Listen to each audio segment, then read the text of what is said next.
thought this was a flake, and I kind of pushed it up. I think it's a serrated palmer. Yeah. Wow. Let's see the teeth on that thing. Wow. That's not a bad one. Way to go. Thought it was just a flake. That's why you flip every flake you see. Yeah. All right. Well, hope we find another one. All right, got a blade here exposed. Looks like a pretty good one. Oh yeah, that's pretty. Wow. That's nice for Brush Creek. Nice one, good find. Yeah, it's not an ugly one right there. Yeah, that's sitting out in the open. That palmer. Just talking about a pestle, and look what he finds. A pestle. Wow. Wow. Well, I think you might have beat me just finding that alone. Let me see that real quick. Real good bell pestle. Yeah, quartz. Yeah, that's a nice piece. Nice piece of hardstone right there. Here's a cleanup video for January the 25th, 2020. I went out hunting before, but only found a crude preform and a tool, and it wasn't good enough for a video. But had a little bit of success yesterday. There's one more piece I didn't include in here. Here's a tip of a point. I think this may be Sonora, which is this is a little bit far away from where I live. Looks like Sonora Chert to me, but it could be Carter, but I think it's maybe Sonora Chert. Found a broken, looks like a heavy duty, made out of really pretty Carter Cave material. This knife here is really, really well made for being it's made out of Brush Creek, which is another name for the brass-filled chert.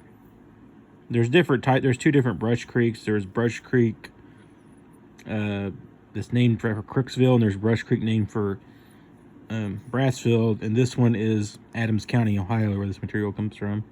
But this is a blade. It's really well made for that material. Most of them are really crude down there, but it's highly ground right here on this edge right here. At first I thought it was a Hopewell knife, but the extreme high grinding right here tells me it's archaic, probably early archaic. I went ahead and wrote the date. I found it down.